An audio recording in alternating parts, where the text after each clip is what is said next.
Before you get started, any injury update and status, all your players? Everybody is healthy. Jaquan is good. Nick is back better. Nick was terrible. Nick shouldn't even played at Tulane, man. He didn't practice with us at all. Bad food poisoning. You can just tell if you know his game, all off kilter. And that's about it. Everybody else is good. Naquan got the scratch on the retina. Couldn't practice yesterday. Because of the light. He had to wear like sunglasses or whatever, and but he practiced today. And everybody's much better. Is he gonna play with goggles or anything protective? I don't know if he's gonna. He didn't wear goggles in practice, so maybe not. But it was pretty bad. It was pretty red in there. Betty, what's the total like in practice this week? I know you said on the radio show you were going to turn up a notch on these guys a little bit. Yeah, again, I'm having to start all over. I'm taking what I usually do in the beginning and doing it now. You know, the one thing I did wrong was I accepted in winning what I wouldn't accept in losing. And it caught up to us. You know, the bad loss against South Florida, the meltdown, and then the injuries to me hurt us in the Tulane game. So that's what starts to happen when things start going down. You lose Jaquan Walden, you really don't have Nick Jordan, and you lose Naquan Tomlin, and then Malcolm having the game that he was having. He fouled out late, but he fouled out. And we didn't use Jordan Brown. So it's that type of stuff that didn't happen to us one time in that 10-game win streak. Obviously, Caleb got hurt against SMU, but we didn't have these little knickknacks that was having guys out of a game to not be able to finish the game. So that's what happens when it gets crazy. Chemistry has been an issue, with people coming in and out and all like that. What's gonna take to get everybody on the same page for 20 minutes or even 35 minutes? I think it's just to continue to watch film, continue to communicate off the court, get in practice and understand where our weaknesses are and attack the weaknesses. You know, there's nothing new under the sun. What we had in the 10-game win streak is what we have right now. We have to get better. You know, we're kind of locating and pinpointing some things that are more evident than what it was earlier. When we played at the non-conference, I just don't remember this poor decision-making defensively, this over-helping, this leaving three-point shooters just nonchalantly. I just don't remember any. I think it was more of a sense of urgency. And since conference has started, we've fallen off a huge part of, defensively of what we really believe in and what we do. So I think this week was needed for us to get back to where we need to be. Have you seen, you instituted or implemented some new zone actions on offense against Tulane? Yep. Are you kind of pleased with what you've seen kind of in that development over the last couple of days? Yeah, I think the points haven't been the problem. I think it's what we're giving up, because, we're getting the looks that we want. It's just not stopping anybody. And once we get to the level of a top 5 defensive team, which I think the capability of this team can do so, it's just I ignored a whole lot of things. Just this team just being from it's the programs that they came from, the different mindsets, the different thinking, and what we were giving them. A lot of them were leaving out saying that they understood, but when the game started, it looked like they didn't.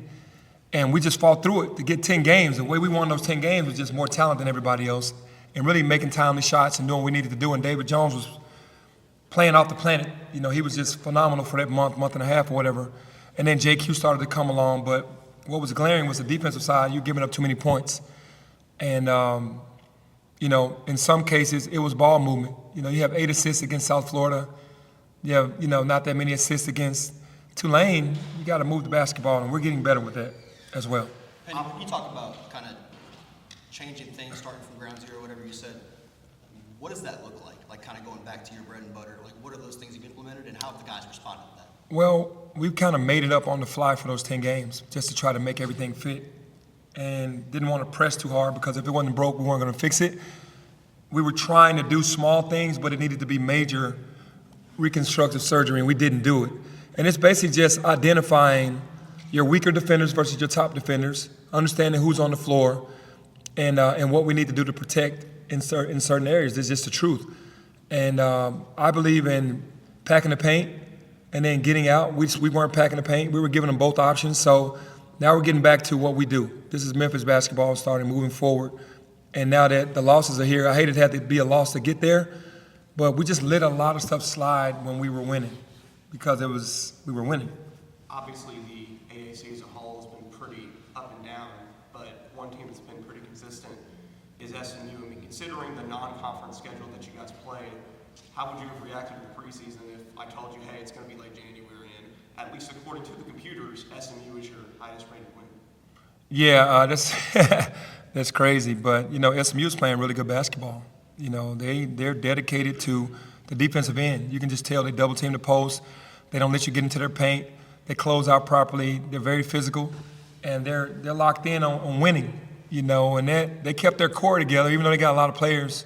They kept their core. Again, having all these new players, it was going to be rocky, and we did some things early that were just phenomenal. But you usually don't get this type of team ready until now to mid-February. You start to turn the corner. But again, our best basketball is ahead of us. If everybody else is where they are, our best basketball is still ahead of us. You mentioned identifying kind of your weaker defenders. Does that mean protecting them in terms of your scheme and who you're using around them, or does it mean changing personnel-wise? No, it's scheme. Because every team has guys on the court that can't defend, but you'll never know the way the schemes are. And at the end of the day, everyone has to give that effort. All you want is to fight in the effort. And it's just, to me, I never really got to know these guys before I recruited them. So it's like I'm still getting to know JQ, Naquan, JB, Jaquan, David, and all these guys. It's just, that's what happens when you go in the portal and get a guy for 1 year and you're trying to fight and battle for positioning. I remember last year at the tournament, you said, like ultimately one of the things you hoped to change was get these guys in a little earlier. Obviously, the way circumstances played out this offseason, it ended up felt like they got them in even later than last year. Yeah. Is that something you, going through what you're going through now, thinking into the future, like if we're going to be a portal-heavy team, like we need to figure out a way to get I need to change something in terms of bringing these guys in and getting them incorporated? In a perfect world, you'd love to get everybody here by June. But a lot of times, it doesn't happen here because when guys leave here, they're ready to go right away. A lot of these guys stop doing their work because they're like, I'm done with work. I'm not going to do my schoolwork. I'm going to the NBA. And then when it gets to the point where they don't make the NBA, they got to go back and go to summer school to get eligible to go to the next school they want to go to. So that's why we always have to wait, because the better players, they shut off in January, February after the first semester, and then just barely make it through the second semester. And then you start getting these guys late, and then we've never had a full roster in June, which was what you need to get better. Hey, Penny, with this conference, even though they don't get the outside respect, top to bottom, that top 7 is really top-heavy. Have you explained the sense of urgency? Because last year the top 5 got the bye, this year only the top 3 get the bye, and you don't want to play 4 days going into a tournament because you don't want to put yourself in a situation where you have to win the tournament. Yep. So how do you impress the sense of urgency on the team to take care of business one game at a time, so when you come to March, you don't have to worry about playing five days when you get to Fort Worth? Yeah, it's just having them understand that, because as much as I talk to these guys about the conference, Naquan, JQ, and David coming from Big East, SEC, and Big 12, they're still seeing the name on the chest and going, oh, all right. And you just, if you haven't learned by now, we barely beat Tulsa, we barely beat UTSA, we lost to South Florida being up 20, and we lost at Tulane. So it's like you can't underestimate anybody. This league is not respected around the country, but this league is still, I'm looking at the teams, man. These teams are good. Are we the dominant team as far as the talent? Yes. But if you don't come to play, then on any night you're going to get beaten. And like you said, you don't want to play 4 games in a row, 4 days in a row in the tournament. You want those 3 days, and you want the early game. The higher seeds get the early game so you can get the rest, so you don't have to, be as tired having that night game. How critical is Jake Wall the rest of the way? Just given, obviously, the Caleb injury as well. It's felt like Sunday, second half, when he's not playing, you start to look at the wing, and it gets thin kind of quick. Well, with Jaquan, he's been the guy that we put on all the better players. So you lose your best defender with an injury, and then Nicholas is our second best defender that we put on people. He's food poison. So now we got to ask David and JQ to step up and be the guys when they're usually the ones that are guarding the 3rd and 4th options, to be honest with you. And with Jaquan, he's so important because Caleb was one of those other guys. Him and Jaquan and Nick were the guys to protect everything, and we don't have that luxury anymore without Caleb. I wanted to ask you about your 2 sons. Obviously, you played Jaden a lot when Jaquan got hurt. It seems like he's not having quite the year he had the past couple of years. Ashton, since the Bahamas, seems to be, here and there. I'm curious for you, playing the role of both dad and coach, especially in moments like this where it sounds like chemistry is an issue and there's scrutiny because you've lost 2 games in a row. How do you balance that, like being dad, being coach, and giving them minutes and how you use them, especially? Yeah, I just go by what I see in practice and what I know that's real. You know, obviously Ashton is a talent. He's more talented than Jaden. But if you ask anybody in this building, Jaden is kind of one of the most important guys because he's going to box out every time. He's going to contest every time. He's going to do all the stuff that people don't respect because he doesn't put points on the board. But he's our most solid player. And if you ask anybody in there, if you try not to play him, they'll ask him to put him in the game. He's not scoring because he doesn't look to shoot bad shots, but he's a stabilizer out there. He understands what's going on. He talks and he communicates. People that don't know basketball can say that. It's like some people scrutinizing losing a game after winning 10 in a row. When everybody around the country is losing, nobody's winning 10 in a row, though. And the teams that we beat. So we understand it. I get it. You guys never hear me cry and moan about what people say or think about me because it doesn't matter. It's a game, it's sports, and these are kids. You never know which side of the bed they're going to wake up on to be ready to go and be ready to play. And then you got injuries in the last game. If you don't think that affected us, then something's wrong with that. That affected us heavily in that game with a team that's been together 3 years that's capable of beating anybody on their home court. They lost at UTSA on the road, but at home, they're much better. If they don't foul on a three-pointer against FAU on national TV, they leave there with a win. They beat the 2 ranked teams in the country in the conference. So at the end of the day, as a dad, I don't teach my sons that you're going to be given this. You got to earn it. That's what I want them to understand. And Ashton is doing much better. He's getting more minutes. I didn't put him out there in the second half because I went with a veteran on the road. And Jaden, Ashton can shoot it and do those things. It's just other things that you can't have a lapse in on the other end. And again, both of them are getting better. Penny, it seems like in years past, I don't know if crisis is a fair term or crossroads or whatever, whether it be 2 years ago when you were 9-8 and you pulled the team out the fire, or last year you expressed chemistry issues and playing like one of the best teams in the country for the last year. What have you learned from those experiences, having the ability to quickly turn things around, get your team going late, and how can you take those things and apply them now? I think the biggest thing is it's the character of the kid, how fast you can turn it around. Like they have to have a care factor about what's going on because now in this world of business where it's about NIL and me, you have to hope a kid that you get for 1 year or 6 months cares enough to want to turn it around. It falls on the coach, it falls on me, that's fine. And that's what's supposed to happen because I'm supposed to take that. But it's the character of the kid that has to say, hey man, look, coach has our back. We know what we have to do. He's given us everything that we need. We have to go out here and fight.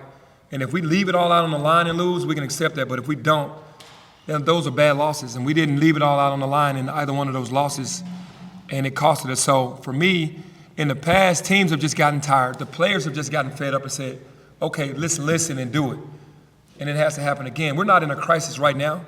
We've lost some leverage, a bunch of leverage, but we still have a team that can make it to the Final Four and play with anybody in the country. So, and like again, our defense can go from horrible to great just from the tweaks that we're doing this week. So it is not for lack of effort, it's just for lack of understanding. And now, understanding is there, it's just going to be the effort. Last two. Looking ahead to Sunday. I'm sorry. Go ahead. I was just saying, are the guys pissed now? Have you gotten that reaction? Yeah. Okay. Yeah, I think it's to the point. I mean, they need to be because there's no other way to be. I am. I'm always on edge. I know how Memphis is viewed. I know how I'm viewed. I know that every single mistake that we make here is going to be costly around the country.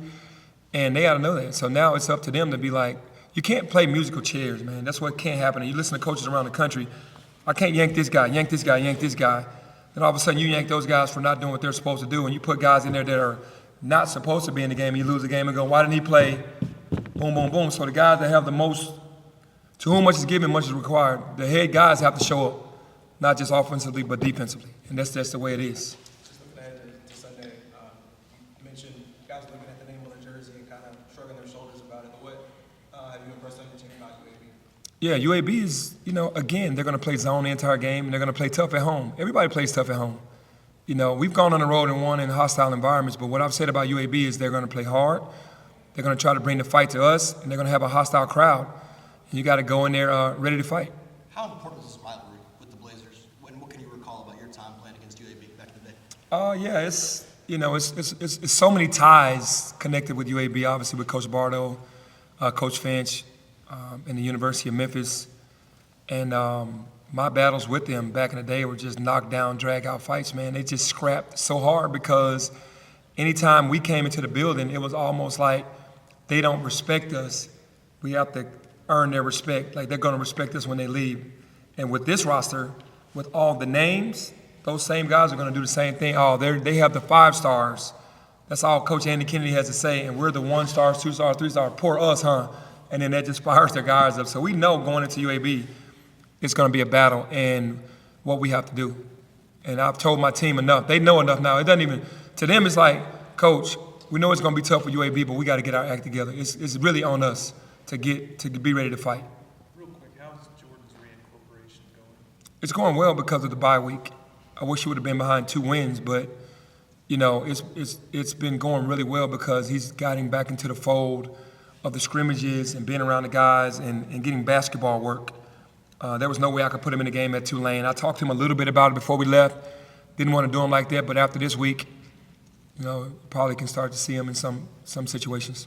Another quick note, Caleb, when are you going to be able to get back on the bench? I know he was a leader on the team with his force. Yeah, I missed that.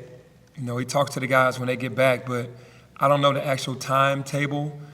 I heard him say yesterday it will be soon. So I don't actually know the timetable on that though. But he's definitely missed because he was our definite leader, vocal leader and leader, just talking about everything out there.